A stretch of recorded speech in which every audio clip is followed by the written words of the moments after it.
Hello ladies and gentlemen, CaptainShack here, and welcome to a video discussing, well, I want to discuss the games that I'm excited for this holiday season. These are games that we're going to be able to play that we're going to see on the channel a lot for sure, because I can't wait to get my hands on them.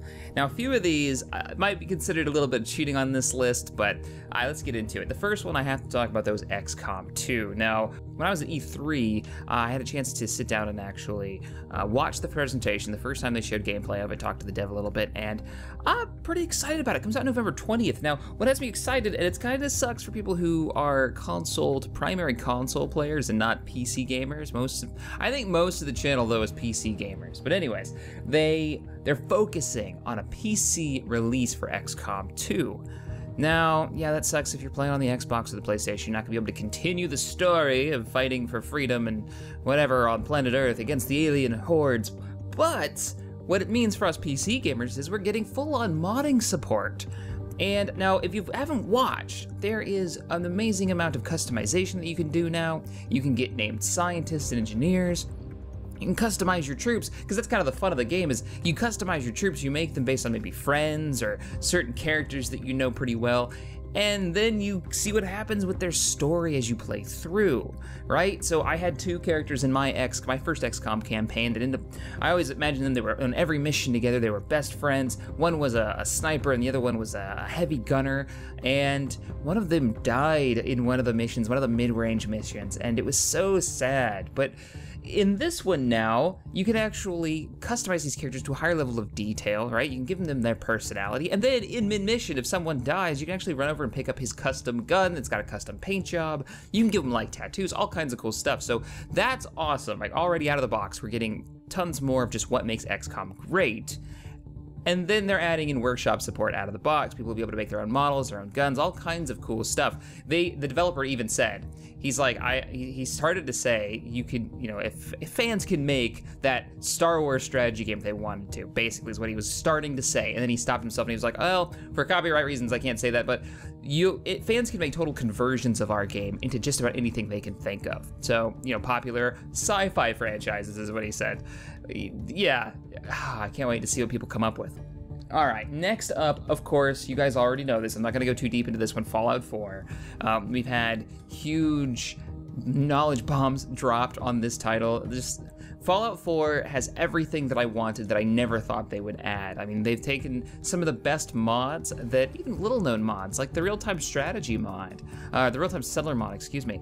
The new armor customization for the power armor, the fact that it's actually power armor, it's just, the animation system looks a hell of a lot better. There's so many things that we were just begging for after New Vegas came out, after Fallout 3 came out, that these enhancements to the base game that are coming.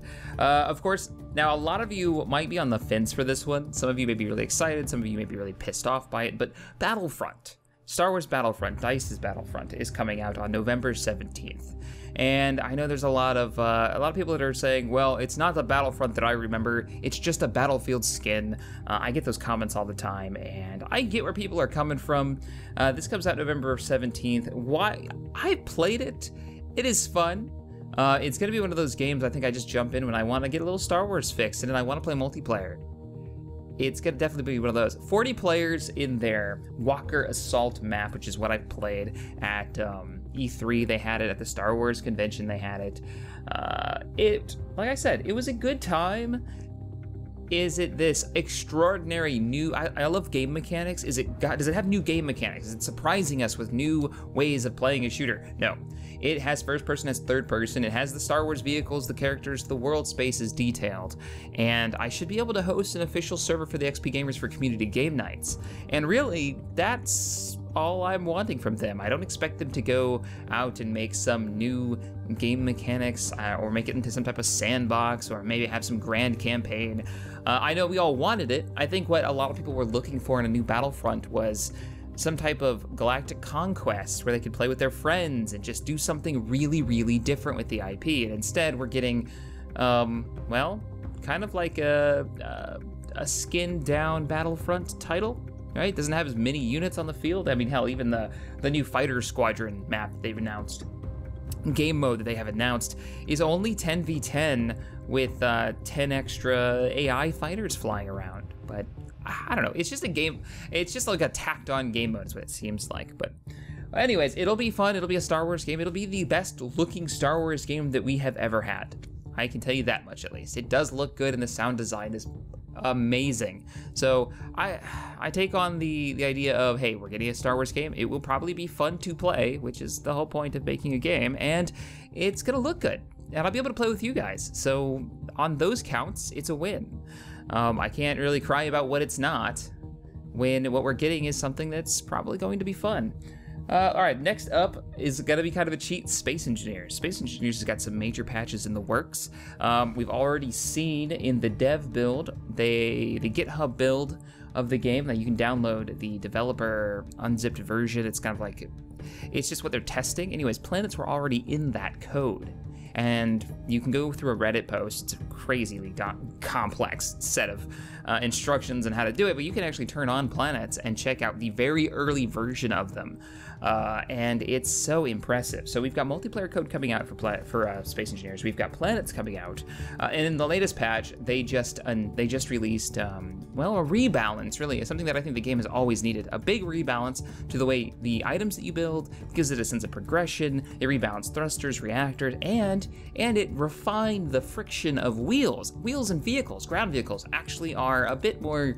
They're actually useful now, basically, and you can tell that they're building up to the planet's release. So this is like a real release of Space Engineers to me. They get planets and they get multiplayer code out, it's gonna be like a completely different game. That's why it made the list. Next up on the list is gonna be another game that's not actually coming out this year, though we're supposed to get, I don't think we're gonna get a release on this, Star Citizen. Now, Star Citizen, in the early days, they talked about hoping to get out the first chapter of Squadron 42 by the end of this year. Will it happen? I don't think that's going to happen. If it does, it might be rushed. I'm hoping it kind of doesn't. I hope they keep building on it, but we are going to get the social module by the end of this month. If you're watching this, that is the end of August. And we should be getting the first-person shooter module, Star Marine, at the beginning of next month, I want to say, or toward the mid-range of next month. What they've already accomplished this year has been fairly impressive. I mean, we just had the Gamescom demo. They showed multi-crew multiplayer, multi-crewed ships in multiplayer. They showed the hyperspacing. They showed a lot of game mechanics we hadn't seen before, and it has me incredibly excited for what they've managed to accomplish. Keep in mind, with Star Citizen, and I'm going to do a video on this separately, they are doing something that has never been done before. All right, the only game that I can think of that even had multi-crewed ships that you could walk around in and actually walk around legitimately was Star Wars Galaxies. Allowed you to crew like the YT-1300, something like Han Solo's ship, but that didn't have a full physics engine. So your character was always tied to the ground anyways. Hell, you couldn't even legitimately jump in that game. It was an animation. It wasn't actually a jump. So that doesn't compare. That's not the same thing. They're doing something that's never been done before. They're doing this thing, and I could go a whole video into this, but they're doing this like, basically it's like a universe in a universe of how the physics are working with it. It's very impressive, and I can't wait to see the release for all the good stuff that's coming out for Star Citizen. You're gonna see some more of that on the channel as it comes out. A few things I'm just going to mention. Of course, I'm excited for Warhammer Total War, but that's not coming out until 2016. No Man's Sky is still to be determined when that's going to be coming out. And Eternal Crusade is another game that we'll probably be able to play this year, but not set for an official release until next year. So keep that in mind. That's Warhammer 40k Eternal Crusade. That's the MMO.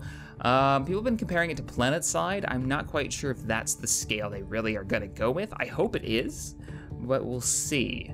We'll see how that goes. I'm really excited for that one though, because the way, if you don't know, the way they're handling free-to-play, you're able to do free-to-play, but you're only gonna be able to play the Orc Horde.